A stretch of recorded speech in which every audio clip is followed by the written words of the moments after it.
श्री सद्गुरुदेव महाराज की जय। कल राम गीता पे हम लोग कथा सुन रहे थे। प्रभु ने अपने अयोध्यावासियों को बताया कि यह हमारा शरीर बहुत ही कठिनता पूर्वक से मिलता है, बहुत ही यह शरीर दुर्बल है। यह देवताओं को भी बहुत कठिन रूप से मिलता है। देवताओं की यह भोग योनि है, जितना उनका पुण्य होता है उतना ही वह स्वर्ग में रहते हैं। उसके बाद जब उनका पुण्य नष्ट हो जाता है तब वह शरीर रूप में फिर इस धरा पर आ जाते हैं पुण्य कमाने के लिए। और मनुष्य अगर पुण्य कर लेते तो वह देवता बन जाता है। यह शरीर वह साधन का घर है जो मोक्ष का दरवाजा है। साधन कौन कौन से? धर्म, अर्थ, काम, मोक्ष। मनुष्य शरीर धर्म, अर्थ, काम इन तीनों की पुष्टि करता है, इन तीनों की पुष्टि कर सकता है। और जो मनुष्य धर्म, अर्थ, काम इन तीनों की पुष्टि नहीं करता है वह इस धरा पर और परलोक में रोता है, अपने आप को पीटता है, मारता है। जो अपना दोष नहीं समझता है, जो समय को, कर्म को और ईश्वर को दोषी मानता है, अगर वह समय रहते हुए कर्म अच्छा करता, समय रहते हुए ईश्वर का भजन करता, ईश्वर का नाम लेता, तो वह मोक्ष को प्राप्त हो जाता। एहि तन कर फल विषय न भाई, स्वर्गों स्वल्प अंत दुखदाई। इस शरीर को प्राप्त होने का फल विषय भोग नहीं है। स्वर्ग का भी कुछ क्षण के लिए ही भोग अच्छा लगता है।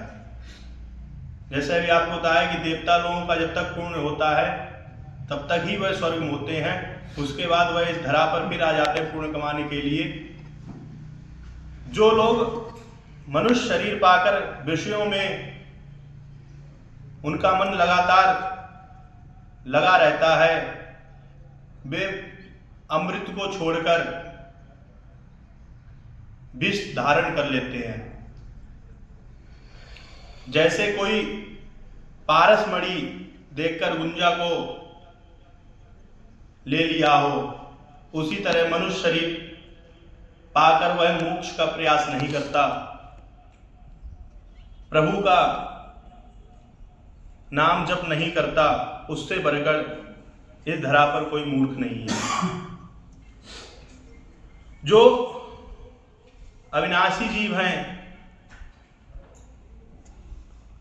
आकर 4,84,00,000 जोनि भ्रमत यह जीव अविनाशी। जो अविनाशी जीव है वह अंडज, स्वेदज, पिंडज और उभदिज इन चारों में भटकता रहता है और वह 84 लाख योनियों में भी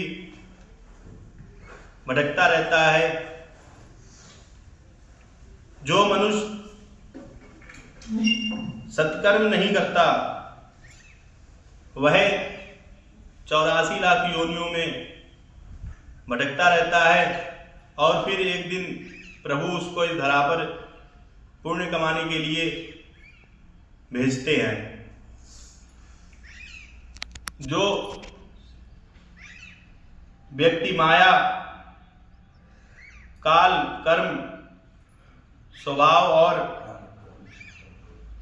गुणों से घिरा हुआ रहता है वह सदा इस धरा पर भटकता रहता है, उसका आवागमन लगा रहता है।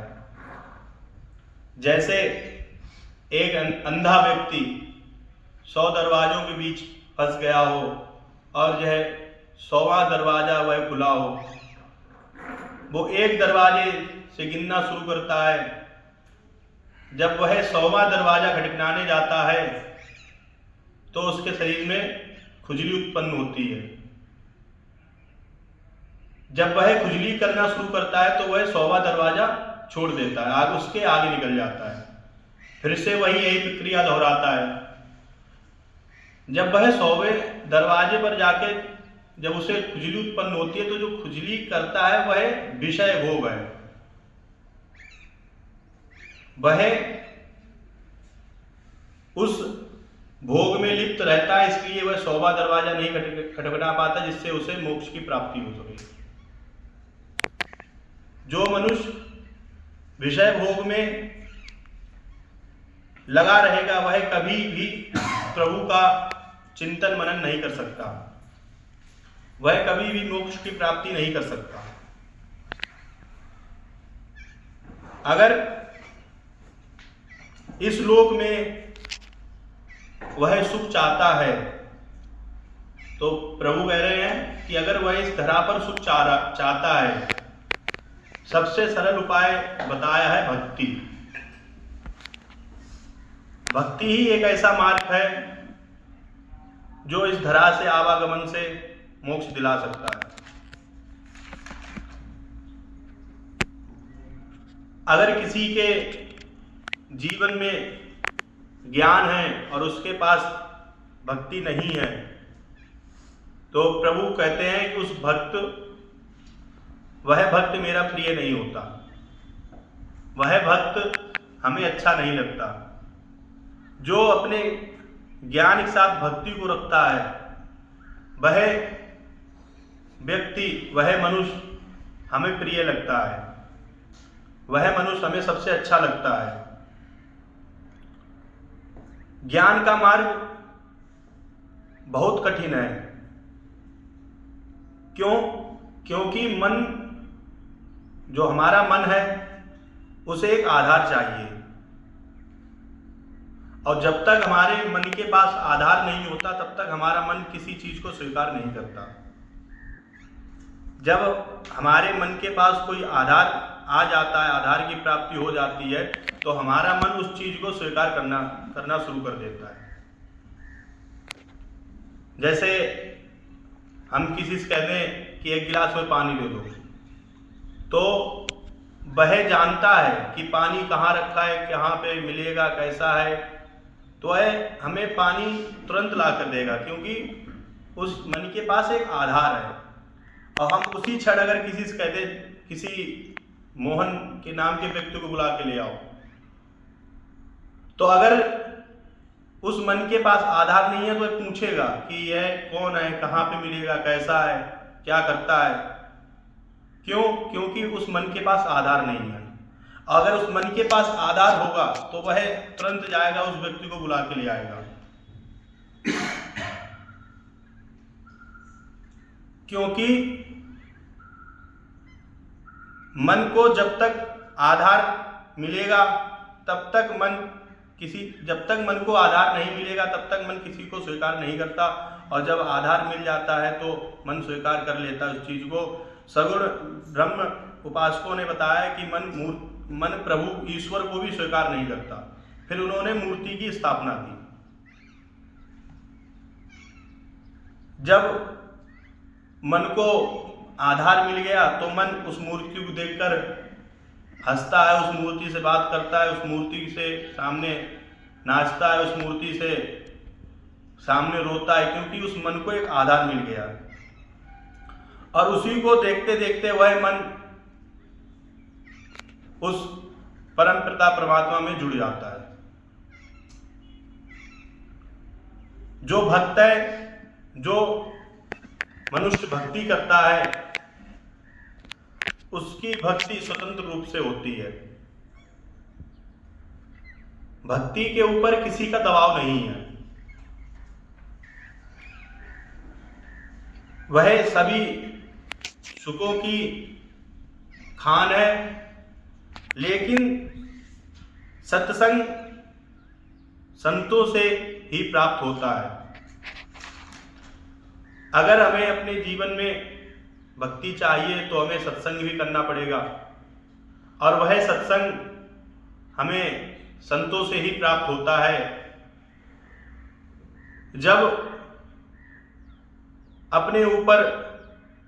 जब हमारे ऊपर महान पुरुषों का, अच्छे गुरुओं का आशीर्वाद होगा तो हमें सत्संग की महिमा भी सुनने को मिलेगी, भक्ति की महिमा सुनने को मिलेगी। और जब हमारे जीवन में पुण्यों का समूह होता है, पुण्यों का समूह इकट्ठा होता है, तब हमें संतों का सानिध्य मिलता है। जब हमें अपने जीवन में सत्संग मिल जाएगा तो हमें इस धरा से, आवागमन से हमें मुक्ति मिल जाएगी।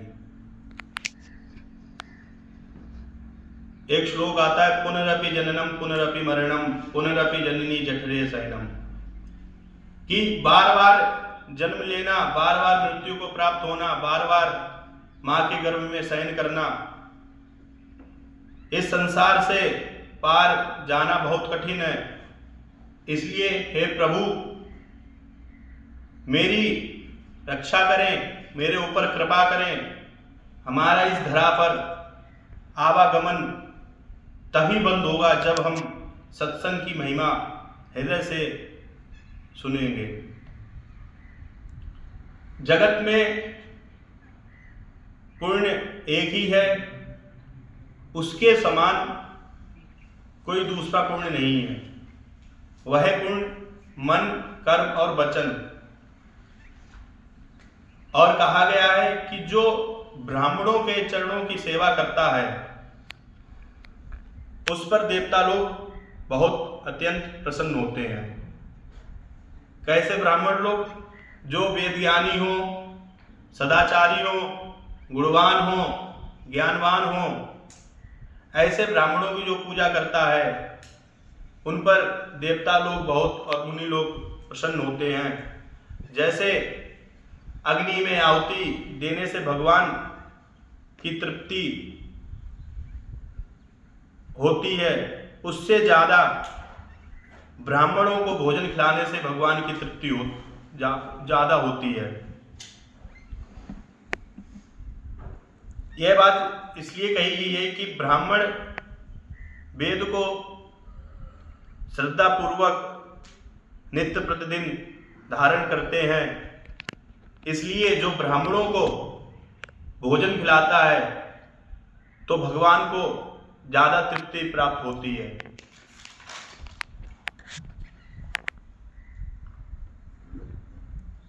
और प्रभु एक गुप्त बात बता रहे हैं कि जो शिव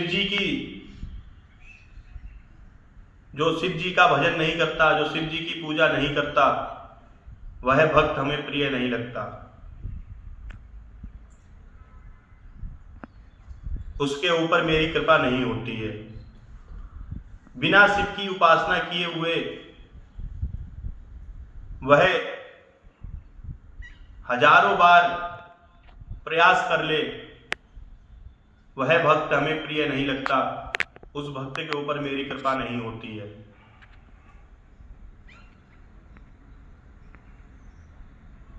जो भक्त भगवान शिव को नहीं पूजते हैं वह राम जी की भक्ति कैसे चाहते हैं? वही इस धरा पर, इस धरती पर मंद गति वाला मूढ़ व्यक्ति निश्चित तौर से वह नरक की ओर जाने वाला होता है।